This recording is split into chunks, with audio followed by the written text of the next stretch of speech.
오늘은 교회를 다니지 않는 사람들도 다 알고 있는 유명한 사사 삼손에 관한 이야기입니다. 삼손 이야기는 사사기 13장을 시작으로 16장까지 이어집니다. 우리 1절에서 4절까지 말씀을 읽어봅시다. 이스라엘의 영적 상태를 가늠해 볼 수 있는 부분이 있습니다. 1절에서 4절까지 말씀 우리 함께 읽겠습니다. 이스라엘 자손이 다시 여호와의 목전에 악을 행하였으므로 여호와께서 그들을 40년 동안 블레셋 사람의 손에 넘겨주시니라.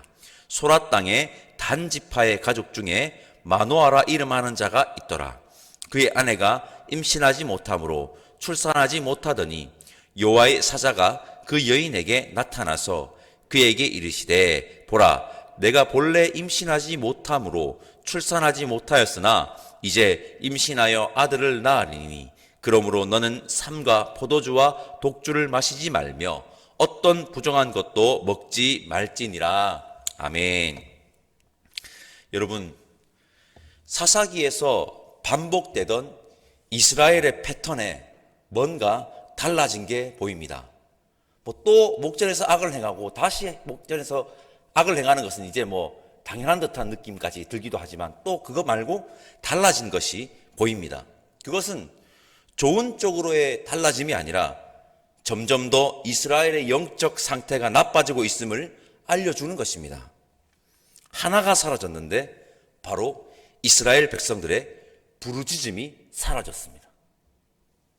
분명 이스라엘 백성들이 여호와의 목전에서 악을 행하였고 하나님이 블레셋 사람의 손에 넘기셨습니다. 무려 40년간을 블레셋 사람의 손에 있었고 이스라엘 백성들이 분명 블레셋, 즉 세상에 압제가 있었을 것인데 여호와를 향한 부르짖음이 사라져 버렸습니다. 세상에 완벽히 순응한 것인지 하나님을 완전히 잊어버렸는지 아니면 둘 다인지 모르겠지만 여호와를 향한 부르짖음이 사라졌다는 것은 지금의 이스라엘의 영적 상태가 심각하다는 것을 말하는 것입니다. 우리는 어떻습니까? 우리 역시 부르짖지도 않고 있는 것은 아닙니까? 이 시간 우리 영적 상태를 돌아보는 귀한 시간 되면 좋겠습니다. 사사기는 이스라엘의 영적 상태가 최악을 향해 내달리는 것을 우리에게 보여줍니다. 사사기라는 하나님의 말씀을 하나님께서 우리에게 허락하신 이유는 너희도 그럴 수 있으니 자기 자신을 제대로 돌아보라는 것이라는 것을 우리는 기억해야 합니다. 너희도 그럴 수 있으니 너희를 돌아봐라. 그럼에도 불구하고 사사기 13장을 통해 우리가 볼 수 있는 희망과 은혜는 하나님께서 우리를 사랑하시기에 우리를 절대 포기하지 않는다는 것입니다. 부르짖지도 않는 그들을 위해서 하나님께서는 삼손이라는 사사를 준비하십니다. 1절에서 4절 말씀 속에 한 가지 더 주목해서 볼 필요가 있는 부분이 있습니다. 삼손을 잉태하게 될 어머니에게 독주를 마시지 말 것과 부정한 것도 먹지 말 것을 명하였다는 것입니다. 여러분들도 아시다시피 삼손은 나실인입니다. 하나님께서 나실인으로 삼손을 세우시겠다고 하십니다. 제가 5절 말씀 읽어보겠습니다. 보라, 내가 임신하여 아들을 낳으리니 그의 머리 위에 삭도를 대지 말라. 이 아이는 태에서 나옴으로부터 하나님께 바쳐진 나실인이 됨이라. 그가 블레셋 사람의 손에서 이스라엘을 구원하기 시작하리라 하시니. 아멘. 민수기 6장을 보면 나실인은 독주, 포도주를 마시면 안 됩니다. 분별력을 가져야 한다는 것입니다. 삭도를 머리에 대면 안 됩니다. 나의 힘과 능력이 아닌 하나님의 힘과 능력으로 살아야 한다는 것입니다. 시체를 가까이 하면 안 됩니다. 생명을 존귀하게 여기며 살아야 한다는 것입니다. 한마디로 말해서 대강 말고 철저하게 살아야 한다는 것입니다. 이 시대를 그리스도인으로 사는 우리 역시 대강 살지 말고 분별력을 가지고 나의 힘과 능력이 아닌 하나님의 힘과 능력으로 생명을 존귀하게 여기며 그렇게 철저한 삶을 살아가는 우리가 되기를 간절히 소망합니다. 삼손은 삼손을 나신으로 세우시겠다고 하시기 전에 삼손의 어머니에게 독주 금지, 부정한 것 금지를 명하십니다. 이 사실이 우리에게 말하는 것이 있습니다. 삼손을 나신으로 세우는 것의 시작은 어머니부터라는 것입니다. 어머니부터. 즉 다음 세대에게 희망을 걸기 위해서, 다음 세대를 세우기 위해서 우리의 역할이 매우 중요하다고 성경은 오늘도 우리에게 말하고 있습니다. 우리가 먼저 철저하게 그리고 분별력을 가지고 살아야 합니다. 하나님께서 삼손을 잉태한 삼손의 어머니에게 분명하게 명하지 않습니까? 너는 삼가 포도주와 독주를 마시지 말며 어떤 부정한 것도 먹지 말지니라. 다음 세대의 희망이 다음 세대의 책임만이 아닙니다. 바로 우리에게도 분명한 책임이 있다는 것을 기억하시고 다음 세대에게서 희망을 보시기를 원하신다면 철저하게 분별된 그리스도인으로 살아가는 저와 여러분들 되시기를 간절히 소망합니다. 우리 8절에서 11절까지 말씀 함께 읽어보겠습니다. 8절에서 11절까지 함께 읽겠습니다. 마노아가 여호와께 기도하여 이르되 주여 구하옵나니 주께서 보내셨던 하나님의 사람을 우리에게 다시 오게 하사 우리가 그 낳을 아이에게 어떻게 행할지를 우리에게 가르치게 하소서 하니 하나님이 마노아의 목소리를 들으시니라. 여인이 밭에 앉았을 때에 하나님의 사자가 다시 그에게 임하였으나 그의 남편 마노아는 함께 있지 아니한지라. 여인이 급히 달려가서 그의 남편에게 알리어 이르되 보소서 전일에 내게 오셨던 그 사람이 내게 나타났나이다 하매 마노아가 일어나 아내를 따라가서 그 사람에게 이르러 그에게 묻되 당신이 이 여인에게 말씀하신 그 사람이니까 하니 이르되 내가 그로다 하니라. 마노아의 아내가 여호와의 사자에게 블레셋에서 이스라엘을 구원할 사사 삼손을 낳게 될 것이라는 소식을 듣습니다. 그때 남편 마노아가 그 자리에 없었습니다. 마노아가 다시 와달라고 여호와께 기도하고 여호와의 사자가 다시 찾아옵니다. 기억하십니까? 제가 사사기 6장 말씀을 나눌 때 하나님은 우리를 기다려주시는 하나님이라고 말씀드렸습니다. 그리고 사사기 7장 말씀을 나눌 때 하나님은 우리에게 할 수 있다고 격려해 주시는 하나님이라고 말씀드렸습니다. 제가 오늘 본문에서 발견한 하나님은 우리를 찾아오시는 하나님이십니다. 하나님은 우리를 찾아오십니다. 더 중요한 것은요, 우리의 상황과 상태에 상관없이 찾아오신다는 것입니다.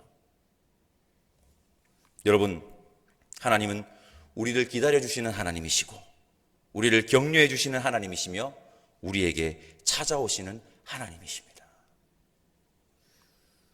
14사기 13장 15절 이후를 보면 마노아와 아내가 여호와께 제사를 드립니다. 그런데 마노아의 행동을 여러분 자세히 보면 마노아가 여호와께 제사를 드려야 한다는 생각을 하지 못하고 있는 것 같고 이스라엘에는 현재 제대로 된 제단도 없는 것 같습니다. 우리 16절 말씀 함께 읽어볼까요? 16절입니다. 함께 읽겠습니다. 여호와의 사자가 마노아에게 이르되 내가 비록 나를 머물게 하나 내가 내 음식을 먹지 아니하리라. 번제를 준비하려거든 마땅히 여호와께 드릴지니라 하니 이는 그가 여호와의 사자인 줄을 마노아가 알지 못함이었더라. 이 놀라운 소식을 듣고 마노아는 대접하기에 급급했지 여호와께 제사를 드려야 한다는 생각을 못하고 있는 것 같습니다. 여호와의 사자가 마노아에게 알려줍니다. 나를 대접하는 것이 중요한 것이 아니라 여호와께 지금 번제를 드려야 한다. 여호와께 번제를 드려라. 19절 말씀 제가 읽어보겠습니다. 이에 마노아가 염소 새끼와 소제물을 가져다가 바위 위에서 여호와께 드리매 이적이 일어난지라 마노아와 그의 아내가 본즉. 저희 눈에 거슬리는 단어가 있습니다. 바로 바위입니다. 바위. 저는 이 바위라는 단어가 현재 이스라엘에는 하나님께 제사를 드리는 제대로 된 제단이 없다. 즉 이스라엘이 하나님께 제사를 드리지 않고 있다고 말하는 것 같습니다. 하나님께서는 이러한 이스라엘의 영적 상태를 회복하기 위해서 찾아오셨고, 그 회복의 시작은 어디서부터 시작되느냐? 바로 제사, 즉 예배입니다. 여러분, 저는 확신합니다. 회복의 시작은 거창한 슬로건도 아니고 어떠한 특별한 프로그램도 아닙니다. 하나님께 제대로 그리고 온전히 올려드리는 예배에서부터 시작됩니다. 그리고 한 가지 더 있습니다. 하나님께서 마노아의 아내에게 무엇이라고 했습니까? 너는 아들을 낳을 건데 너는 지금부터 포도주와 독주를 마시지 말고 어떠한 부정한 것도 먹지 말라고 합니다. 그리고 마노아와 그의 아내에게 태어날 아이를 반드시 나신인으로 키우라고 뭐합니까? 명하신 겁니다. 하나님은 신실하십니다. 하나님은 신실합니다. 하나님의 말씀은요, 반드시 성취됩니다. 마노아와 그의 아내는 아들 삼손을 낳습니다. 24절, 그 여인이 아들을 낳음에 그의 이름을 삼손이라 하니라. 하나님의 말씀은 틀림이 없습니다. 하나님의 말씀은 두말할 필요 없이 성취되는 것이고, 우리가 하나님이 명하신 대로 살아가느냐가 아니냐가 이제 남아있는 것입니다. 이것을 무엇이라고 요즘에는 표현하느냐? 삶의 예배라고 합니다. 삶의 예배. 어떻게 살아내느냐? 예배의 삶을 살아가느냐? 역시 회복의 시작은 여러분 예배인 것입니다. 여러분, 우리 역시 모여서 드리는 예배와 흩어져서 드리는 삶의 예배를 제대로 그리고 온전히 드리는 자들이 됩시다.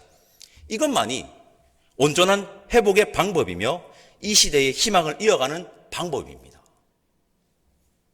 여러분, 이스라엘이 여호와의 목전에 악을 행하여 블레셋 손에 40년 동안이나 있었음에도 그들은 부르짖지 않았습니다. 그들의 영적 상태가 점점 더 심각해졌다는 것입니다. 오늘 새벽 우리 역시 세상에 너무나도 잘 순응하여 부르짖지도 않는 영적 상태가 아닌지 우리의 모습을 돌아봅시다. 하나님께서 이러한 이스라엘에게 찾아오셔서 이스라엘을 구원할 사사 삼손을 세우시는데 그 준비의 시작은 삼손의 어머니부터였습니다.